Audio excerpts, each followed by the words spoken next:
Saudara-saudari, sebelum kita membaca dan merenungkan firman Allah, mari kita mohon tuntunan Tuhan melalui Roh Kudus. Mari kita berdoa.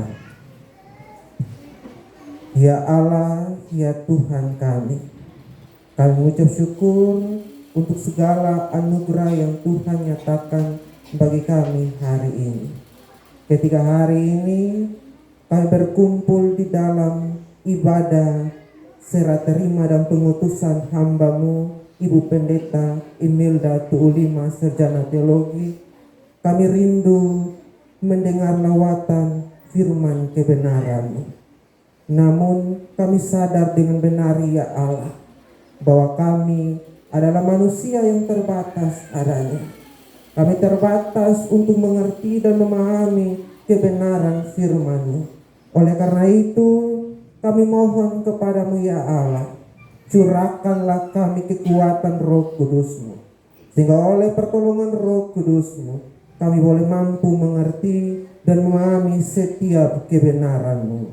Berfirmanlah, bersabdalah, karena kami siap untuk mendengarkannya. Amin. Firman Tuhan bagi kita pada hari ini terdapat dalam kitab Yeremia pasal 1 ayat 4 sampai ayat yang ke-10. Jemaat Tuhan, mari kita berdiri. Salam. Salam Mama Pendeta Imel. Salam. Bapak Mama Saudara yang diberkati Tuhan, dalam peristiwa iman dan juga ketika kita mengalami peristiwa ini dengan rasa yang campur aduk. Kita bersuka cita, tetapi harus kita akui bahwa ada kebersamaan yang terjalin dan sebentar lagi kita akan berpisah. Pasti keadaan hati tidak baik-baik saja. Maka dalam segala yang kita rasa saat ini, dalam peristiwa iman ini, mari kita bersama merenungkan kebenaran firman Tuhan sebagaimana yang telah kita baca dan dengar bersama. Nah, Bapak Mama Saudara, ketika saya masuk teologi sebagai mahasiswa baru dan mulai bertemu dengan para senior, saya ingat satu pertanyaan yang senior tanyakan kepada kami. Pertanyaannya bilang begini, kenapa masuk teologi? Dan 90% kami menjawab karena panggilan. Ya, dengan yakin, ya. Saya pikir ada alumni juga di sini dan mulai senyum-senyum, berarti batong pun jawaban sama. Ya. Nah, ini dia pun soal. Senior akan tanya, siapa yang panggil? Ya. Lanjut dari pertanyaan tentang kenapa masuk teologi. Pas giliran tanya siapa yang panggil, kami mulai bingung. Ini mau jawab bilang apa? Ya. Mau jawab bilang siapa? Mau langsung bilang Tuhan? Tapi pasti senior akan bilang kapan dia panggil? Di mana dia panggil? Dalam keadaan apa dia panggil? Mandi akan senjawab itu dia pun nama cari hal. Ya. Nah, Bapak Mama Saudara, kalau kita omong tentang panggilan, selain pengalaman sebagai mahasiswa baru Fakultas Teologi, sebagaimana yang saya alami, kita bisa melihat kisah hidup seorang prajurit yang akan melakukan apapun yang diperintahkan oleh komandannya. Ketika komandannya menyuruh prajurit itu untuk maju berperang, dia harus siap untuk maju. Ketika komandannya menyuruh si prajurit untuk tinggal dan menjaga markas, ia pun harus siap untuk tinggal. Maka itu ketika komandan perintahnya bilang iya siap-siap, sampai salah juga siap salah, tinggal seterusnya. Prajurit tidak pernah takut terhadap apapun yang dihadapi dalam tugasnya. Seorang prajurit pasti berani mati. Kisah panggilan banyak sekali dicatat dalam Alkitab dengan sangat baik. berkaitan dengan panggilan menjadi nabi atau untuk jabatan lain. Nah, Mama, dalam bacaan kita menemukan dan mengenal siapa itu Yeremia. Dia seorang nabi besar dalam perjanjian lama. Nama Yeremia sendiri berarti Tuhan adalah tinggi luhur.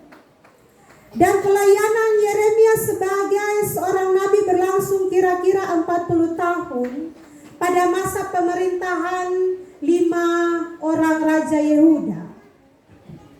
Dan pada masa itu Yehuda sedang berada dalam situasi krisis moral, kepemimpinan, bahkan agama. Dalam situasi itulah Yeremia dipanggil oleh Tuhan dan diutus untuk menyatakan kehendak Tuhan. Kisah pemanggilan Yeremia sebagaimana pembacaan kita dalam sukacita saat ini sangat menarik. Ada beberapa hal istimewa yang saya catat di sini. Yang pertama, rencana Tuhan.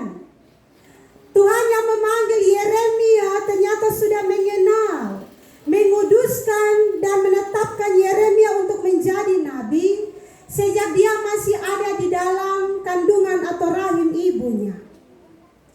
Terpanggilnya Yeremia menjadi nabi ini merupakan inisiatif Allah semata.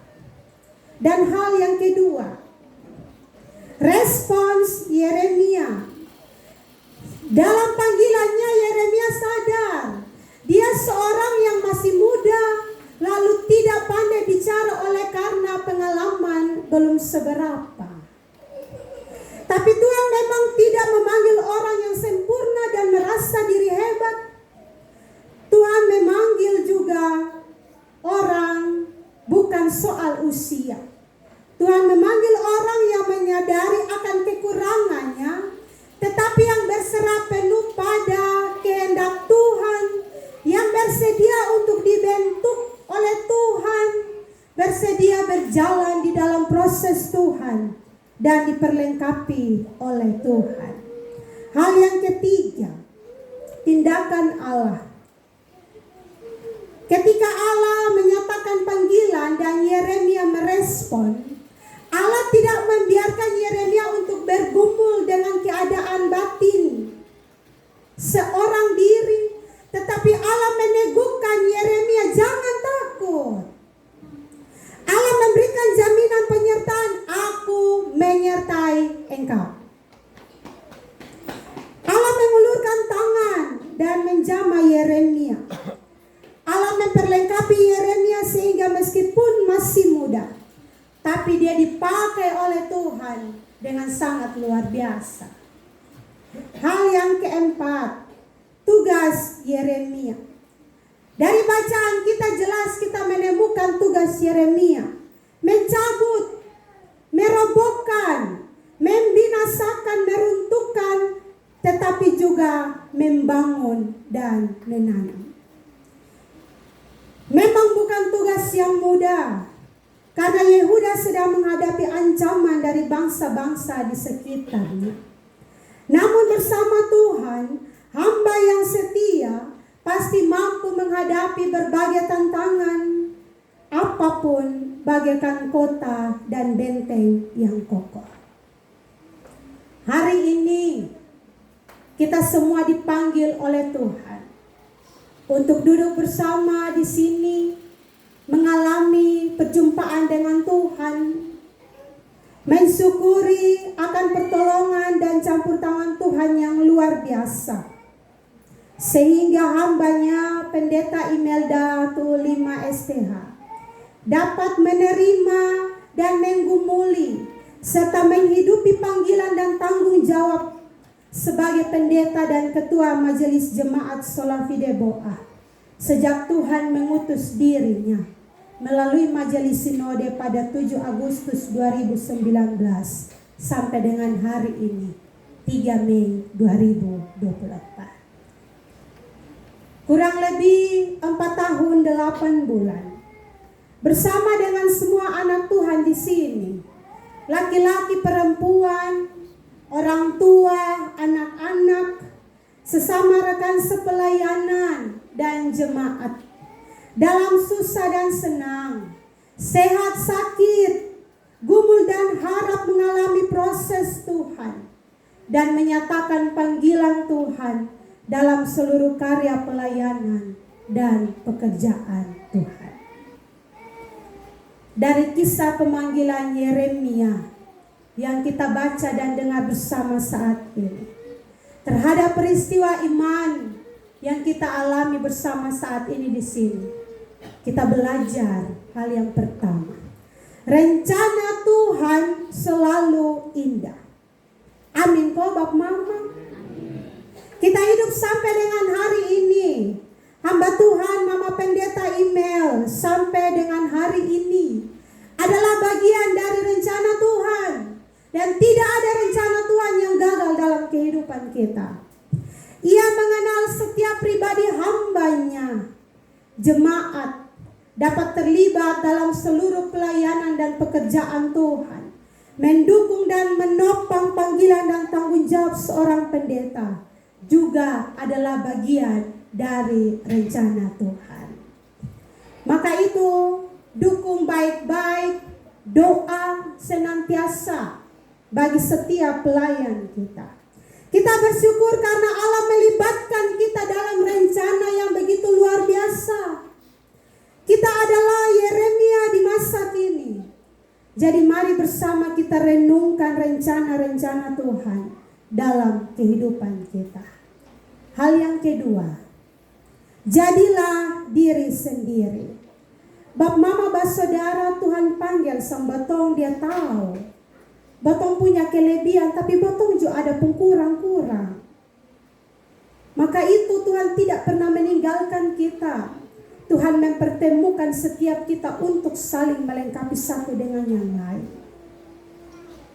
Tetapi kita juga diingatkan untuk senantiasa hidup jujur di hadapan Tuhan, terbuka di hadapan Tuhan, sebab Tuhan dapat melihat batin dan hati. Tuhan dapat mengetahui ketika batong bikin yang benar atau sonde. Ketika batong duduk sama-sama dan ada yang suara tinggi dengan katong pempelayan atau ada yang lemah lembut, Tuhan tahu semua.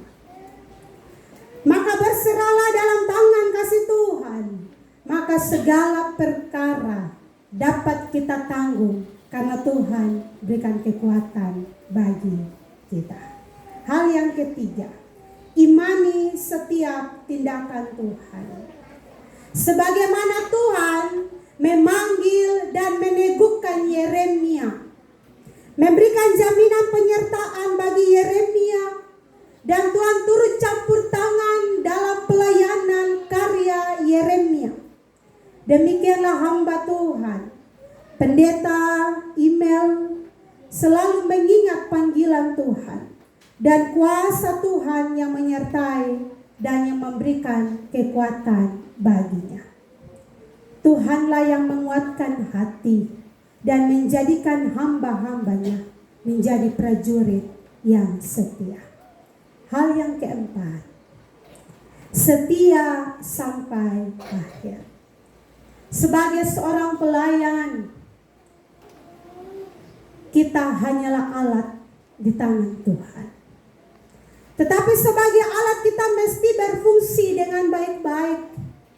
Ibarat jam dinding, kalau dia pun baterai full, dia berguna. Batong lihat sejam berapa, oh baik. Tapi kalau dia pun baterai habis, dia hanya jadi pajangan atau hiasan. Mari batong lihat dengan jujur, batong pun hidup di dalam Tuhan sampai dengan hari ini. Apakah sebagai alat kita sudah sungguh-sungguh berfungsi dengan baik, atau jangan sampai kita hanya menjadi hiasan. Sesungguhnya panggilan pelayanan kita sepenuhnya bergantung pada anugerah Allah. Ia yang memanggil kita mengenal setiap kelebihan dan kekurangan kita. Ia tidak menuntut kita berhasil, tetapi dia menghendaki kita untuk setia sampai akhir. Karena kesetiaan kita akan berubah, lalu berbuah, Oleh karena Tuhan semakin memurnikan setiap panggilan kita. Panggilan kita adalah panggilan untuk menjadi garam dan terang dunia. Panggilan untuk menjadi teladan, tidak hanya dalam hidup keluarga, tetapi bagi persekutuan dan hidup bermasyarakat. Panggilan kita adalah panggilan untuk pergi ke tempat di mana Tuhan mengutus kita melalui pengutusan di dalam gerejanya.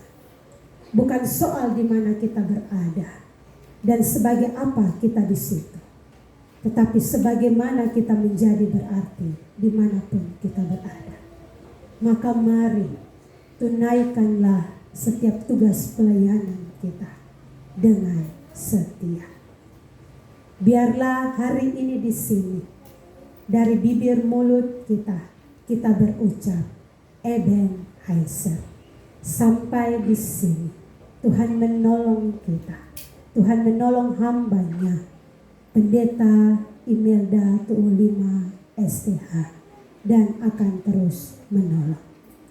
Selamat melanjutkan panggilan dan tanggung jawab mulia yang telah Tuhan embankan di pundakmu di Jemaat Petrus Su'a di Klasis Pantai Baru.